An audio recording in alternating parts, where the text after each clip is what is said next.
CM ఉన్నప్పుడు ఆయన ఒక రోజు మీటింగ్లో ఒక పిట్టకథ చెప్తున్నాడు. ఏమంటే కాంగ్రెస్లో రాళ్ళు తినే పక్షులు రతనాలు తినే పక్షులు ఉంటాయి. నిలమల్లు ఎప్పుడు బాగుపడ్డారంటే నక్సలైట్లు వచ్చినాక బాగుపడ్డారు. ఎట్లా అంటే వీళ్ళు ఇళ్ళల్లో ఉండి కాలు మీద కాలు వేసుకొని మొత్తం తినుకుంటూ తాగుకుంటూ ఆస్తులు కాజే ఓడ ఎవరు బాలకృష్ణ పోటీ అంటే అబద్ధం ఆడద్దని డెవలప్మెంట్ కూడా చేస్తున్నాడు చెన్నూరులో. ఇప్పుడు డెవలప్మెంట్ అంటే చెన్నూరులో డెవలప్మెంట్ కంటే ఇసుక దందానే ఎక్కువ ఉంది అంటున్నారు. మరి ఇదేంటిది? పేరెంట్స్ అంటే ఆల్రెడీ ఓదేలు వచ్చిండు. ఓదేలు అన్న టికెట్ హామీతో రావచ్చారా? ఇక హామీ ఇచ్చిండని చెప్పిండ. అవసరమైతే నాకు మంత్రి కూడా చేస్తారా అన్నారు అని అన్నారు. మీరు పోతారా మరి అన్నారు. సంజయ్ గాంధీ గ్రూప్ ఉండి గెలిచి ఆ పొజిషన్ కూర్చున్నాం మళ్ళా. అప్పుడే మేము ఎన్టీఆర్ తో ఎందుకు మా పార్టీ వేరే మేము సైకిల్ అంటారు. అదే ఆయన పర్మనెంట్ గుర్తు కూడా కాదు, ఇండిపెండెంట్ గుర్తు.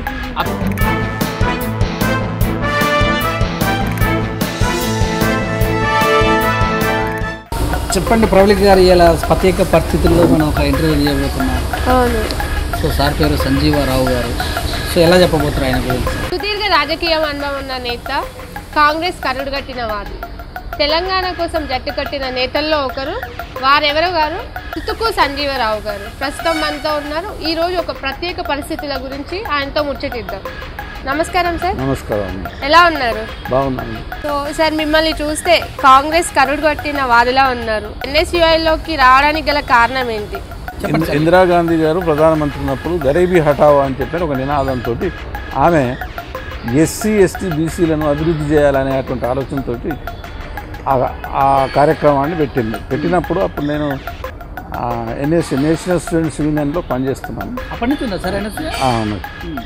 అయితే ఆ నినాదాన్ని నేను ఆకర్షితున్నాయి కాంగ్రెస్ పార్టీలో చేరడం జరిగింది.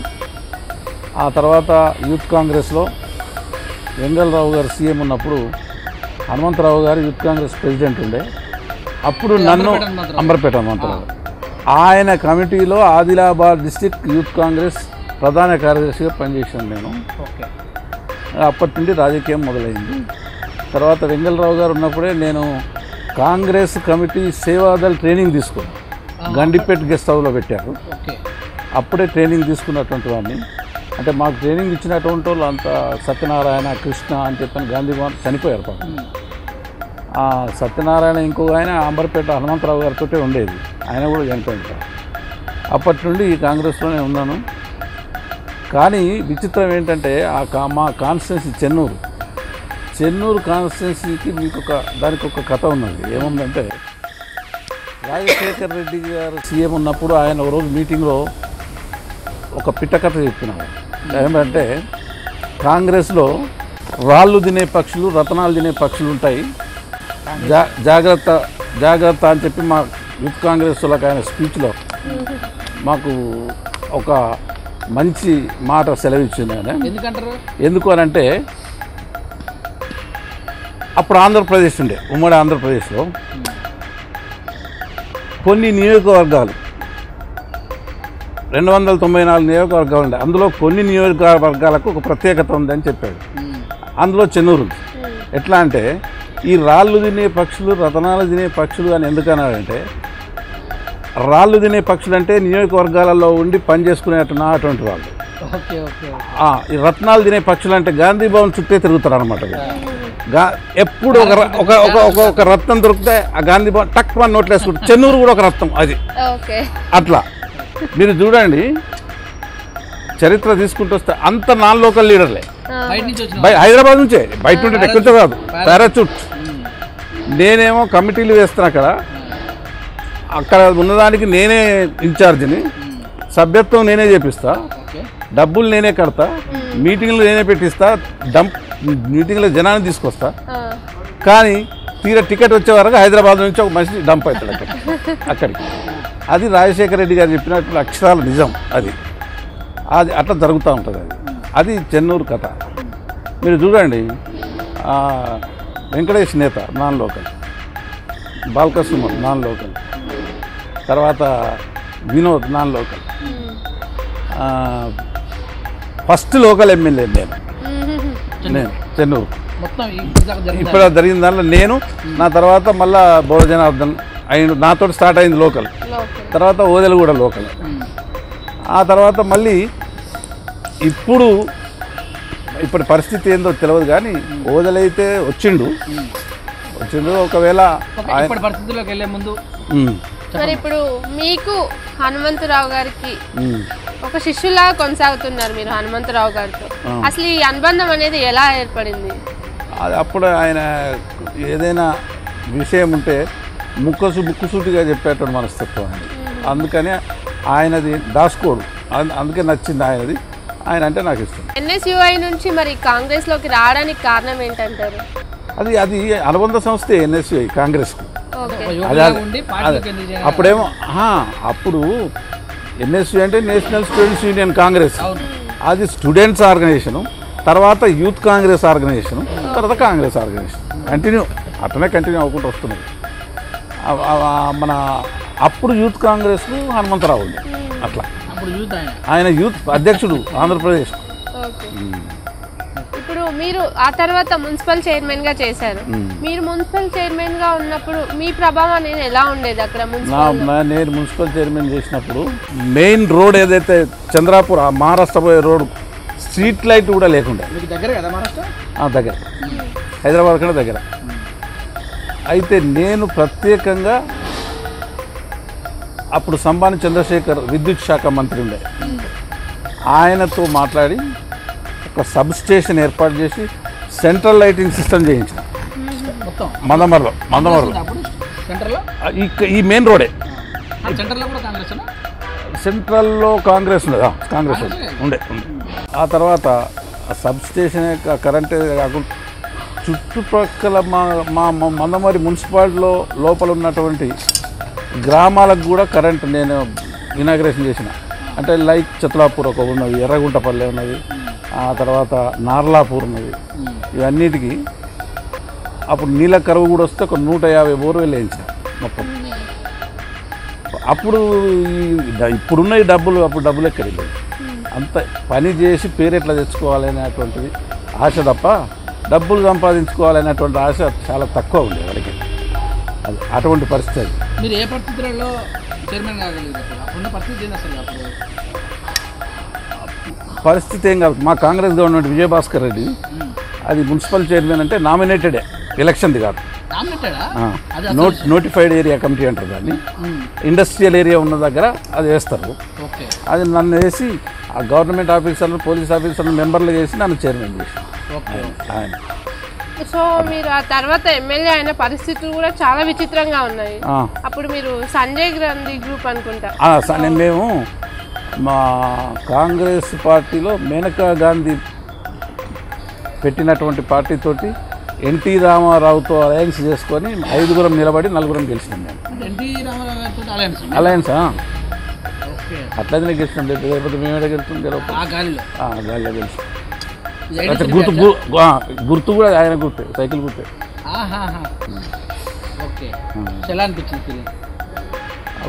అది ఆ పరిస్థితి అయిన పరిస్థితుల్లో ఇప్పుడు ఒక 5 లక్షల రూపాయలు గవర్నమెంట్కి వచ్చి ఇంటర్మీడియట్ కాలేజీని డిగ్రీ కాలేజీ తీసుకొచ్చి ఇనాగ్రేషన్ చేసిన చెన్నూరులో. నాది నేను చచ్చిపోయేదాకా చైర్మన్ అని జీవో ఉన్నది. నేను చచ్చిపోయేదాకా ప్రమోటర్ ఆ కాలేజీ.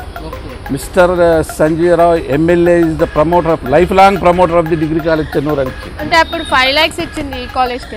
కాలేజ్కి ఇచ్చింది. అంటే నేను సొంతంగా ఇవ్వలేదు, సారా కాంట్రాక్టర్ దగ్గర వసూలు చేసి కట్టిన. డెవలప్మెంట్. అప్పుడు మీరు ఎమ్మెల్యేగా ఉన్నప్పుడు ఎన్టీఆర్ గవర్నమెంట్ ఉండే, మరి వాళ్ళతో మీకు అనుబంధం అనేది ఎలా ఉంది? మంచిగా ఉండే. నలుగురికి ఇప్పుడు మేము 4 ఎమ్మెల్యేలం, 4 గెలిచినాం. నేను లీడర్ అపోజిషన్లో. ఏంటి మాకు బిజినెస్ అడ్వైజర్ కమిటీ మీటింగ్ అవుతుంది అసెంబ్లీ అయినప్పుడల్లా. సీఎం ఫైనాన్స్ మినిస్టర్ కూర్చొని ఏమేమి ఉన్నాయి మీ సమస్యలు అడుగుతారు. అసెంబ్లీలో గొడవలు కాకుండా అడిగితే మేము ఏది చెప్తే అది చేస్తాం. అట్లా మంచిగానే ఉండేది. కాంగ్రెస్ ఎప్పుడు గెలిచారు? కాంగ్రెస్ మళ్ళీ కాంగ్రెస్ ఎప్పుడు గెలిచారు? అట్లే కంటిన్యూ ఉన్నా. అంటే ఇప్పుడు మీరు NS సంజయ్ గాంధీ గ్రూప్ ఉన్నారు. సంజయ్ గాంధీ గ్రూప్ ఉండి గెలిచి ఆ పొజిషన్లో కూర్చున్నాం మళ్ళా. మళ్ళీ అప్పుడే ఎన్టీఆర్ తోటి లేదు. మేము ఎన్టీఆర్ తోటి ఎందుకు మా పార్టీ వేరే, మేము వేరే. గుర్తు సైకిల్ అంటున్నావు కదా. అదే ఆయన పర్మనెంట్ గుర్తు కూడా కాదు, ఇండిపెండెంట్ గుర్తు అది. అప్పుడా ఆయన కాకపోతే ఎలక్షన్ కమిషన్ రిక్వెస్ట్ చేసి అందరికి ఒకటే గుర్తు వచ్చేటట్టు పెట్టుకున్నాడు అట్లా. మణిపూర్ లేదు. అప్పట్లోనే మీకు గోన ప్రకాష్ గారికి మంచి అసంబాలు ఉన్నాయి. అసలు వారితో దోస్తానం ఎట్లా ఏర్పడింది? దోస్తానేది ఆయన మా సీనియరు. వాస్తవం చెప్పాలంటే ఆ గోనె ప్రకాష్ రావు తోటే నేను ఎమ్మెల్యే. ఆయనే నన్ను అక్కడి నుంచి నిలబెట్టిండు. నాకంటే సీనియర్ ఆయన, ఒక 8-10 ఏళ్ళు పెద్ద మనిషి నాకంటే. ఇప్పుడు నాకు ఇప్పుడు 65 ఉన్నది, ఆయన 75 ఉంటుంది, దగ్గర దగ్గర 72-73 ఉంటుంది. హెల్పింగ్ నేచరు, మాట దురుసుంటుంది కొంచెం, కానీ ఎవరిని చెడగొట్టే మనస్తత్వం ఏం కాదు. మరి మీరు ఎందుకు అప్పుడు ఎక్స్ఎమ్మెల్యేగా చేశారు? ఆ తర్వాత వైఎస్ రాజశేఖర రెడ్డి పీరియడ్ వచ్చింది. ఆ టైంలో మీరు ఎందుకు టికెట్ తెచ్చుకోలేకపోయారు? మళ్ళీ ఇప్పుడు యాక్టివ్ అవుతున్నారు. నేను అప్పటి నుంచే యాక్టివ్ ఉన్నా. మా పార్టీ పరిస్థితి చెప్పినా కదా, తీరా మాకు పైరవీలు చేసుడు రాదు. మాకు ఏమంటే పని చేసుడు వస్తుంది. లాబింగ్ ఇక్కడ గాంధీ భవన్లో ఢిల్లీలో పోయి లాబింగ్ చేసి టికెట్ తీసుకొచ్చుకోవాలనేటువంటి అలవాటు లేదు. ఇస్తే చేస్తాం, లేకపోతే లేదని అని పబ్లిక్లో ఉండేటోళ్ళం. ఆ ఊరు పట్టుకునే ఉంటాం. ఇక్కడ నుంచి వచ్చేటోళ్ళు పైసలు తెచ్చుకుంటారని అంటారు, కానీ నేను చూడలేదు. ఏదో లాబింగ్ చేసి తెచ్చుకుంటారు టికెట్. ఏం చేస్తాం, తెచ్చుకుంటే ఓసారి అదృష్టం ఉన్నప్పుడు, గాలి ఉన్నప్పుడు గెలుస్తున్నారు, లేనప్పుడు ఓడిపోతున్నారు, అంతే. సార్ మీరు తినండి, తింటూ మాట్లాడు. ఆ తర్వాత తెలంగాణ వచ్చిన తర్వాత పరిస్థితులు అనేవి చాలా వరకు మారాయి. కాంగ్రెస్ ని అతలాకుతలం చేశారు కేసీఆర్. ఒక కాంగ్రెస్ కరువులు కట్టిన వారిగా మీరేమంటారు ఈ సిచ్యువేషన్? ఆయన కూడా మొదలు యూత్ కాంగ్రెస్ మనిషి, మా పార్టీ. రాహుల్ అందరూ కాంగ్రెస్ తెలంగాణ విమోచన తర్వాత కాంగ్రెస్ అంతే. వాళ్ళు వెలమల్లో ఎప్పుడు బాగుపడ్డారంటే నక్సలైట్లు వచ్చినాక బాగుపడ్డారు. ఎట్లా అంటే వీళ్ళు ఇళ్ళల్లో ఉండి కాలు మీద కాలు వేసుకొని మొత్తం తినుకుంటూ తాగుకుంటూ ఆస్తులు ఓడగొట్టుకునేవాళ్ళు. నక్సలైట్లు వచ్చినాక ఫరారైంది ఊళ్ళ నుంచి. వచ్చి హైదరాబాద్ అటువంటి ప్లేస్లోకి వచ్చిండ్రు. కొంతమంది హోటళ్ళు పెట్టిండ్రు, పని వాళ్ళు అయింది. అంతకుముందేమో ఏం పని చేసేటోళ్ళు, పని వాళ్ళు అయింది. అయిన తర్వాత ఏమైందంటే వాళ్ళు అక్కడ వదిలిపెట్టి వ్యవసాయం చేయకుండా వచ్చినటువంటి భూముల ధరలు పెరిగినాయి, కోట్ల రూపాయల ధరలు అయినాయి. అక్కడ అమ్ముకొని అవి తీసుకొచ్చి ఇక్కడ పెట్టుబడి పెట్టి పైసలు డబ్బులు సంపాదించుకున్నాం. అట్లా మరి ఏంది కేసీఆర్ అతను మీకు ఏమనిపించిందా? ఏం అతలాకుంటాం అనేది ఏమన్నది, ప్రజలు తెలంగాణ కావాలనుకున్నారు. తెలంగాణ ఇచ్చిందైతే కాంగ్రెస్ పార్టీ కదా. అంటే గెలిచిన వాళ్ళు 12 మంది ఫస్ట్సారి, తర్వాత 18 మంది, 6 మిగిలింది మాకు. ఒకసారి రాజకీయంలోకి వచ్చినాక రాజకీయం చేయాలని కేసీఆర్ కూడా బాగా తెలివికలు, పూర్తి అనుభవం ఉన్నటువంటి రాజకీయ నాయకుడే ఆయన. ఏ విధంగా చేయాలి, ఎట్లా చేయాలి అని చెప్పని సింగరేణి అందుకే బొగ్గాని కార్మిక సంఘం కూడా పెట్టిండు కదా, ఆయన బిడ్డే కదా అధ్యక్షుడు. ఏదేమైనా ఇప్పుడు టీఆర్ఎస్ బలం మొదలున్నంత లేదు, తగ్గింది. కాంగ్రెస్ బలం పెరిగింది. రేవంత్ రెడ్డి గారు వచ్చిన తర్వాత, రేవంత్ రెడ్డి గారు వచ్చే ముందు మేడం క్వశ్చన్. ఇప్పుడు మరి టీఆర్ఎస్ లోనే 2 వర్గాలు ఏర్పడినాయి, ఒకటి ఓదేలు, ఒకటి బాల్కసుమన్. మళ్ళీ మీకు పోటీ అయ్యారు. మరి మీరు ఎట్లా ముందుకు వెళ్తారు ఈ పోటీని తట్టుకొని? ఇప్పుడు అక్కడ ఆయన తీసుకొచ్చింది ఆయనే, కాంగ్రెస్ పార్టీ వాళ్ళు ఆయన తీసుకురాలి. ఆ బాల్కసుమన్ తోటే పంచాయతీ పెట్టుకొని నేను ఇలాకి వచ్చినాను ఆయనే చెప్తాను. కేసులు పెట్టేది ఆయన మీద. ఆయన వచ్చినప్పుడు పెట్రోల్ పోసినట్టు పాపం, పెట్రోల్ పోస్తే ఒకటి చచ్చిపోయింది గట్ట అయినట్టు, అతనికి కాలింది. ఈయనకి ఇయ్యలేదు, ఆయనకి ఇచ్చిండ్రని వచ్చినందుకు ఆ కథ జరిగింది అక్కడ వాళ్ళది వాళ్ళకు. అప్పటి నుంచి వాళ్ళు వాళ్ళ మనసులో వాళ్ళు పెట్టుకొని ఇక ఈయన ఆరోపణ ఏంటంటే ఆయన భార్య జిల్లా పరిషత్ చైర్మన్ కదా ఓదెల భార్య, ఏం పనులు కానిస్తలేడు, ఏం బడ్జెట్ శాంక్షన్ కానిస్తలేడు అనేది ఆరోపణ. ఇక ఒకవేళ నాకు ఆడ మాదిగ సామాజిక వర్గానికి టికెట్ ఓదరికి ఇవ్వాలన్నట్టు అయితే నేను పెద్దపల్లి పార్లమెంట్ అడుగుతాను. కానీ మరి ఇప్పుడు ఆయన వచ్చిన ఆయన మీద కూడా ఆరోపణలు ఉంటాడా, కంటిన్యూ ఉంటాడా ఉండడా అనేది కూడా కొంత పబ్లిక్లో ఉన్నది. చూడాలి మరి ఏం జరుగుతుంది. మీరు కేసీఆర్తో పనిచేసారు బాగా? చేసిన 2001లో స్టార్టింగ్లో. ఎందుకు మరి బయటకు వచ్చారు?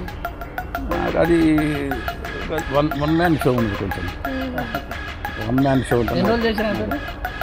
నేనా అసలు ఏంది ఫౌండర్స్మే మేము 15-20 మంది ఉంటుంది అంతే. 20 మందితో మొదలైంది, ప్రభుత్వం వచ్చేదాకా ఉన్నది. ఇక ఆడికి వచ్చినాక ఏమైందంటే ఈ కాళ్ళమొక్కే సాంప్రదాయం ఓదెలు కూడా అందులోనే ఉండే. ఆయన కేసీఆర్ కాళ్ళు మొక్కేది, నేను మొక్కపోదు, అంతే తేడా. టికెట్ నాకు రాదు. బాలకృష్ణ అంతే అంటారు. ఈ బాలకృష్ణ నేను చూడలేదు.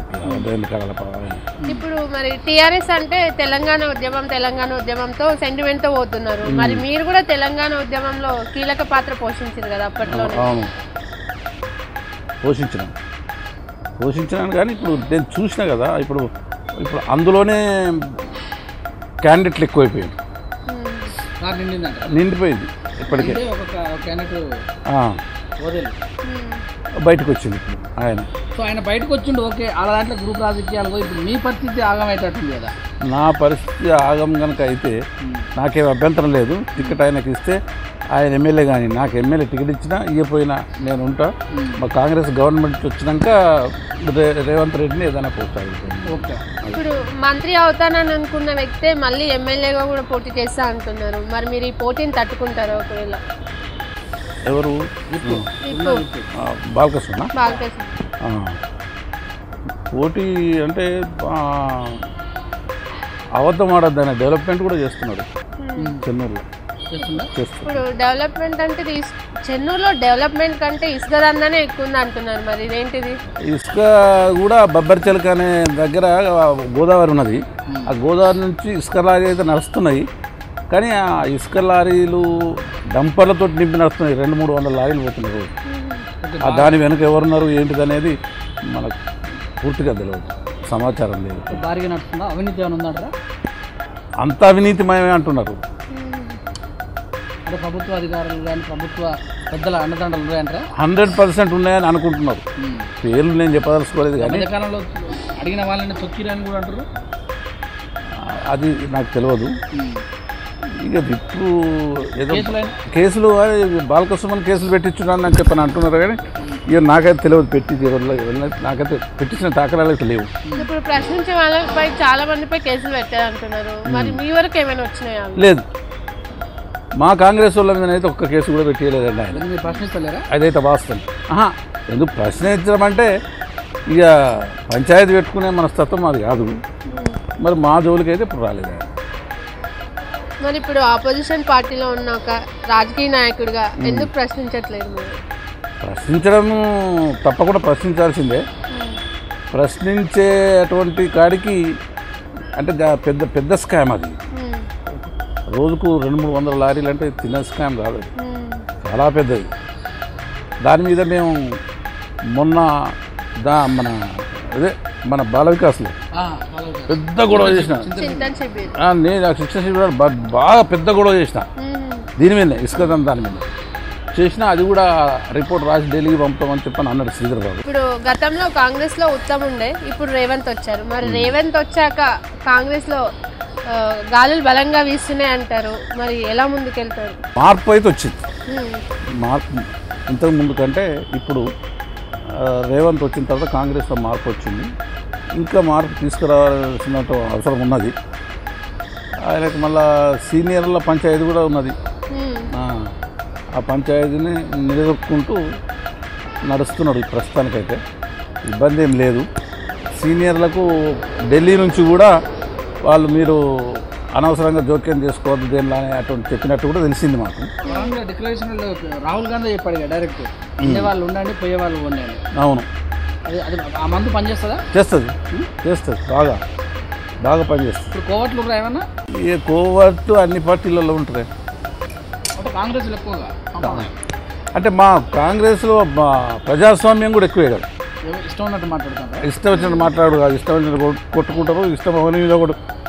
మా కాంగ్రెస్ వాళ్ళకు నేను వాస్తవంగా ఇప్పుడు మీ ఎదురుగా చెప్తున్నా కదా, మీ టీవీ ఛానల్తోటే నేను చెప్తా ఉన్నా, మా కాంగ్రెస్ వానికి కాంగ్రెస్ వాడే శత్రువు, బయటోడు కాదు. సీనియర్ జూనియర్ కొట్టడం సార్, అది గల్లలు పట్టుకుంటున్నట్టు సాంప్రదాయం. అంటే మీకే గౌరవం లేకపోతే ప్రజలంటే గౌరవిస్తారు. అది అట్లా కొట్టుకునేటోళ్ళు ఆలోచించుకోవాలి. అది జనరల్గా ఒక సీనియర్ లీడర్ను విఎన్వంతరావు లాంటి వాళ్ళ మీద సాధారణమైన లీడర్లు గల్లలు పట్టుకోవడము, రేవంత్ రెడ్డిని అపోజ్ చేసినప్పుడు కొంచెం చోట మోట కార్యకర్త ఫోన్ చేసి బూతులు తిట్టడం, ఇది ఏమి ఇస్తున్నారు? అది మంచి పద్ధతి కాదు. ఇప్పుడు మరి రాష్ట్రంలో కేసీఆర్ని, చెన్నూరులో బాలకసుమన్ని ఎదుర్కోవడానికి ఎలాంటి వ్యూహాలు వేస్తున్నారు? అధిష్టాన వర్గం బట్టి ఇప్పుడు నా పరిస్థితి ఎట్లున్నది అనేది మీకు చెప్పిన. నాకు మా కాంగ్రెస్ వాళ్ళు మళ్ళీ పారాచూట్ క్యాండిడేట్ దించుతారా మరి ఏంటని తెలియదు. పారాచూట్ అంటే ఆల్రెడీ ఓదేలు వచ్చిండు, ఓదేలు అన్న టికెట్ హామీతో రావచ్చారా? ఇక హామీ ఇచ్చిండని చెప్పిండ. అవసరమైతే నాకు మంత్రి కూడా చేస్తారని అన్నారు అని అన్నారు. మీరు పోతారా మరి? అన్నాడు. ఎటు ఆయన దగ్గరికి వెళ్ళి మాట్లాడారా? పార్టీలో కలిసిన రోజు మీకు ఏమైనా ఇన్ఫర్మేషన్ ఉందా? ఆయన జాయిన్ అయింది నాకు తెలియదు, ఇప్పుడు నాకు ఫోన్ కూడా చేయలేదు. మరి అట్లా మీరు సభ్యులు ఉన్నట్టు అనుకోవాలా, యాక్టివ్ ఉన్నట్టు అనుకోవాలి? నా ఉన్న మండలాల అధ్యక్షులందరూ నా పార్టీలో ఉన్నారు. అదే ఇప్పుడు ఆయన జాయిన్ అయిన చెప్తున్నా కదా, ఒక్క టీఆర్ఎస్ కార్యకర్త ఆయనతో జాయిన్ కాలేదు, ఒక్క కాంగ్రెస్ కార్యకర్త జాయిన్ కాలేదు. ఆయన ఒక్కడే పోయిన ప్రియాంక గారితో అది కప్పుకొని వచ్చి అంతే. అంటే లాభం లేదంటారా? చెప్తున్నా కదా పరిస్థితి అది. మరి మీరు మీ పార్టీలో సపోర్ట్ చేస్తారా? ఎవరు ఒక్కరు కూడా చేస్తలేదు. ఎందుకంటారు? అంటే వీళ్ళేమో పర్మనెంట్ కాంగ్రెస్లో మొదటి నుంచి వాళ్ళు, ఆయన మొన్న వచ్చినాడు. మా దగ్గరికి ఆయన రావాలి కానీ మేము ఎందుకు పోతాం అనేది ఉంటుంది కదా ఎవరికైనా. నాకుండదు జనరల్గా, నేను సీనియర్ను. అంటే మిమ్మల్ని పార్టీ పక్క పెట్టింది అనుకోవచ్చా? నన్ను పార్టీ పక్కకు పెడితే పెట్టవచ్చు, ఆయన పెట్టించేంత దమ్ముంటే పెట్టవచ్చు. ఏమున్నదని మీ పరిస్థితి మరి రాబోయే రోజుల్లో అది చెప్తున్నా కదా, మొదలే చెప్పి అయితే అది టికెట్ ఇస్తే చేస్తాం చెప్పట్లేదు. మీ కార్యాచరణ అంటే మీ బలం ఏంటి, ఎలా ముందుకెళ్ళాలనుకుంటున్నారు మరి? ఏదేమైనా కాంగ్రెస్ పార్టీని వదిలిపెట్టిపోయేది అయితే లేదు. గవర్నమెంట్ వచ్చినాక వేరే ఏదన్నా కార్పొరేషన్ ఏదో మీ బలం చూపెట్టుకోవాలి కదా ఫస్ట్. నా బలం నేను చూపెడుతున్నా. అక్కడ మాకు అపోజిషన్లో వన్ సైడ్ కమిటీలు పడ్డాయి. ఇప్పుడు రేపు 24 గాంధీ భవన్లో రేపే పంచాయతీ మాకు నా మనుషులు కూడా అందరు వెహికల్ మండలానికి ఒక వెహికల్ పట్టుకొని వస్తున్నారు. రేపు రేవంత్ దగ్గర ఉన్నది పంచాయతీ. ఆయన మనుషులు ఎవరు లేరు ఇందులో, ఓదెల మనుషులు లేరు. మీ కార్డు ఎక్స్ ఎమ్మెల్యేనా ఇంకేమైనా ఉందా మీ కార్డు? అంతే ఇప్పటికైతే అదే కార్డు అంతే. మరి ఇప్పుడు ప్రతిపక్షాలు ముందస్తు కట్టడితోనే గొంతు నొక్కేస్తారని అనుకుంటున్నారు కదా, మరి మీరు ఎలా ముందుకెళ్తారు? మేము ప్రతిపక్షంలో ఉన్నాం కదా. ప్రభుత్వం మీ గొంతు నొక్కుతుంది, ఏదైనా మీ ప్రతిపక్షం ప్రభుత్వము ప్రతిపక్షాల గొంతు నొక్కుతుంది అంటారు కదా. సో మీ పరిస్థితి ఎట్లా ఉంది? ఏదైనా చేయాలనుకుంటే ముందు కదా కార్యక్రమం ఏదైనా చేయాలనుకుంటే పార్టీ ఇచ్చింది అన్ని కార్యక్రమాలు చేస్తున్నాం మేము ప్రభుత్వానికి వ్యతిరేకంగా. ఇప్పుడు కూడా ఇంకా మేము తయారై ఉన్నాం, పార్టీ ఏది పిలిపిస్తే ఆ కార్యక్రమం చేస్తాం. మొన్న చూసుకుంటే ఈడీ కేసులతో రాహుల్ గాంధీ, సోనియా గాంధీపై ఈడీ కేసులు అవుతున్నాయి. దీంతో కాంగ్రెస్ అతలాకుతలమైందంటున్నారు. మరి ఏంటి పరిస్థితి ఇప్పుడు? కాంగ్రెస్ పార్టీ అనేది చాలా పెద్ద party, national level party, regional party కాదు. ఎన్నోసార్లు అతలాకుతలమై మళ్ళీ కాంగ్రెస్ పార్టీ అధికారంలోకి వచ్చిన రోజు ఉండేవారు. మళ్ళీ ఈ భారతీయ జనతా పార్టీ కూడా ఇంతకుముందు ఒకసారి వచ్చి పోతే మళ్ళీ కాంగ్రెస్ రాలేదా? ఇప్పుడు కూడా అంతే అవుతుంది. ఏమైతే ఒకసారి పోతే మళ్ళీ కాంగ్రెస్ వస్తుంది, వేరే ఆల్టర్నేటివ్ పార్టీ అయితే లేదు కదా. ఇప్పుడు మరి మీ మహారాష్ట్రలో చూసుకుంటే మీ పార్టీ మద్దతు ఇస్తుంది శివసేనకి, అయినప్పటికీ కూలిపోతుంది అక్కడ. మరి పరిస్థితి ఏంటి? ఆ ప్రభావం ఇక్కడ ఏమైనా ఉంటుంది అంటారా? మహారాష్ట్ర ప్రభావం కాంగ్రెస్ పార్టీది ఇక్కడ ఏముండదండి. అది మహారాష్ట్ర అక్కడ పరిస్థితి ఏంటి? మన తెలంగాణలో అయితే ఏముండదు, ప్రభావం ఏం చూపదు. ఇక్కడ మా సింగరేణి కాలనీస్లో మొత్తం 13 ఎమ్మెల్యే సీట్లు ఉన్నాయి, 3 ఎంపీ సీట్లు ఉన్నాయి, టోటల్ సింగరేణి. అవి మొత్తం కాంగ్రెస్ గెలుస్తుందండి, అవన్నీ కాంగ్రెస్ గెలుస్తుందండి. ఖమ్మం, వరంగల్, కరీంనగర్, ఆదిలాబాద్ పాత జిల్లాలు ఇవన్నీ కలిపి 13 ఎమ్మెల్యే సీట్లు ఉన్నాయి, 3 ఎంపీ సీట్లు ఉన్నాయి.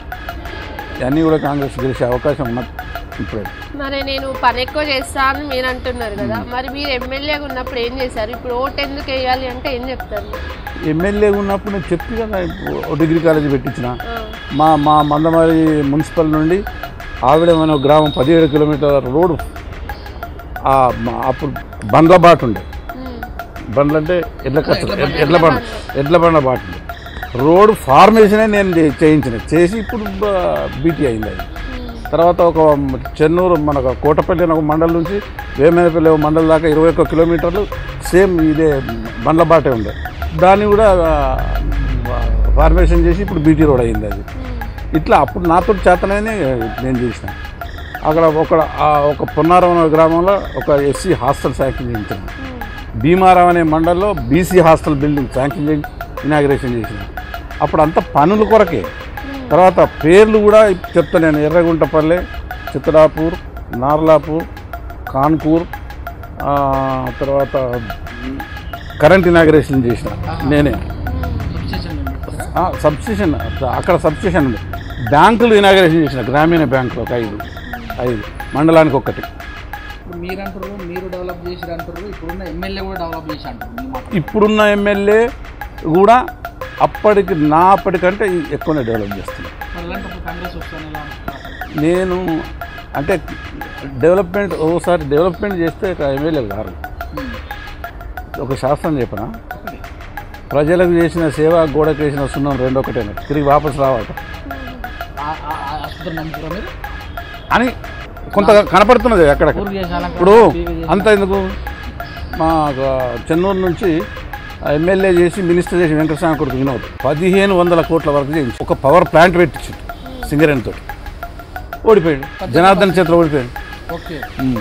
ఈ గెలుపు ఓటమి అనేది పబ్లిక్లో వచ్చేటువంటి వేవ్ని బట్టి ఉంటుంది. ఇప్పుడు ఒక వేవ్ కాంగ్రెస్ వేవ్ స్టార్ట్ అయింది అనుకోండి, ఎవరు తట్టుకోలేరు. కాంగ్రెస్ వేవ్ స్టార్ట్ అయింది అంటున్నారు, మరి డిజిటల్ సభ్యత్వం కూడా మొదలు పెట్టారు. అది ఎక్కడుందంటే ఎంతవరకు వచ్చింది మీ ఏరియాలో? అయిపోయింది, సభ్యత్వం అయిపోయి కమిటీలు వేస్తున్నారు. అది మొత్తం సభ్యత్వాలు అంతా అయిపోయినాయి. ఇప్పుడు కమిటీలు వాళ్ళతోటే కమిటీలు వేస్తున్నారు. అక్కడక్కడ చిన్న చిన్న పంచాయతీలు జరుగుతున్నాయి. మా దగ్గర కూడా అయింది. రేపు ఆ నిర్ణయం గాంధీ భవన్లో ఉన్నది. మరి ముందస్తు ఎలక్షన్స్ వచ్చే అవకాశాలు ఉంటాయంటున్నారు. ఇక ముందు ఎలక్షన్లను ఇక కేసీఆర్ పెట్టాడు. ఎందుకు అని అంటే బై ఎలక్షన్లో 5 రాష్ట్రాల బీజేపీ కొట్టుకుపోయింది కదా, అప్పటి నుండి మళ్ళీ ఎలక్షన్ మాట ఎత్తులేడు. అంతే. టికెట్ వస్తే ఆర్థిక పరిస్థితి ఏంది? టికెట్ వస్తే మా కాంగ్రెస్ పార్టీ ఎప్పుడైనా ఎస్సీ ఎస్టీలకు ఖర్చు పార్టీ పెట్టుకుంటుంది. జనరల్ టికెట్లకు పెట్టుకోదు, కానీ ఎస్సీ ఎస్టీలకు పార్టీ పెట్టుకుంటుంది. అంటే అంత పెట్టుకుంటే మొదలే వస్తాయా, ఎప్పుడో వస్తాయి. మాకు కనీసం ఇప్పుడు అది స్టార్ట్ చేసేందుకు ఒక 1.5 కోటి అయితే మేము ఆయనతో కూడా చదువుకోకపోతే మేము ఎమ్మెల్యేకి పనిచేసి కూడా అవసరం లేదు. టికెట్ ఆశించుడు కూడా అనవసరం. ఫైనల్గా ఇప్పుడు మీ నియోజకవర్గం ప్రజలకి మీరు ఏం చెప్పదలుచుకున్నారు? నేను ఇంతకుముందు ఎమ్మెల్యే అయినప్పుడు నియోజకవర్గ ప్రజలకు స్కూల్స్ కట్టించిన, బోర్వెల్స్ వేయించిన, కరెంటు తీసుకొచ్చిన, ఈ డిగ్రీ కాలేజీ పెట్టించిన. తర్వాత అప్పుడే 35 సంవత్సరాల కింద నేను చేసిన పని ఇది. ఇప్పుడు మళ్ళీ అవకాశం కనుక వస్తే చెన్నూరును ఎంత అభివృద్ధి చేయాలనో నా దగ్గర చాలా పెద్ద చిట్టా ఉన్నది. ఎక్కడెక్కడ ఏ మండలం ఏం చేయాలనేది తప్పకుండా అభివృద్ధి చేయడానికి నేను ప్రయత్నం చేస్తాను. ఇప్పుడు చెన్నూరులో మీరు స్థానికంగా ఉన్న వ్యక్తిని నేనే మొదటి నుంచి అంటున్నారు, మరి ఇంకేమేమి సమస్యలు ఉన్నాయి మీ చెన్నూరుని తీసుకుంటే?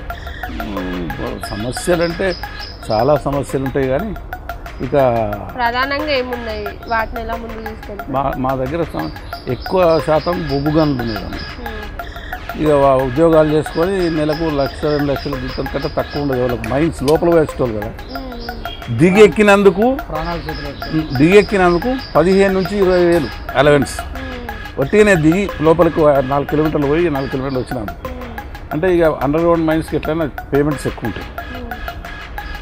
ఎక్కువ శాతం కార్మికులే ఉన్నారు. ఇక రైతులకు వ్యవసాయం కూడా ఉంది. ముఖ్యంగా మా కాలంలో ఆగిపోయినటువంటి ప్రాణహిత చేవెళ్ళ ప్రాజెక్ట్ ఏదైతే ఉందో దాన్ని తప్పకుండా మళ్ళీ ప్రాజెక్ట్ని అది కంప్లీట్ చేస్తే మంచిర్యాల జిల్లా చెన్నూరు, బెల్లంపల్లి, మంచిర్యాల 3 నియోజకవర్గాలు 1,50,000 ఎకరాల వ్యవసాయం అవుతుంది. అదొక్కటి మటుకు నేను అయిన తర్వాత తప్పకుండా ప్రాజెక్ట్ చేయాలి, మళ్ళీ తీసుకొచ్చే ప్రయత్నం చేస్తాను. కాళేశ్వరం మా కింది నుంచి గోదావరి అటు నుంచి పోతుంది, గోదావరికి రామగుండం నుంచి పోతుంది, మధ్యలో మాకు గోదావరి ఉంటుంది. ఇంపార్టెంట్ మాకు ప్రాణహిత చేయాలి. రీసెంట్గా చూసుకుంటే అగ్నిపతి స్కీమ్ తర్వాత ఇక్కడ అల్లకల్లోలం చేశారు. మరి దాని గురించి మీరేం స్పందిస్తారు? అగ్నిపథం అంటే అది ఆ పేరు ఎందుకు పెట్టిందంటే అగ్ని ఎవరైతే వీర జవాన్ ఉన్నారో అగ్నిలాగా మండుతూ ఉన్నటువంటి ధైర్యాన్ని ఇచ్చేటువంటి వ్యక్తి తయారు కావాలి, ఆ సైనికుడు అనే ఉద్దేశంతో అగ్నిపథం పేరు పెట్టేదానికి. అది నిజంగా కూడా కొంచెం తొందరపాటు, అది ముందే అనౌన్స్ చేసి ఇప్పుడు చేసిండ్రు, కానీ ముందే చేస్తే మన జరిగినటువంటి విధ్వంసం జరగకపోతుంది. Thank you sir. నమస్కారం. సో చూశారు కదా, ఇది ఇవాళ వీడియో. సుతుకు సంజీవరావు గారితో ముచ్చట. మరి మరో గెస్ట్తో మళ్ళీ కలుద్దాం. చూస్తున్నానండి V3 న్యూస్.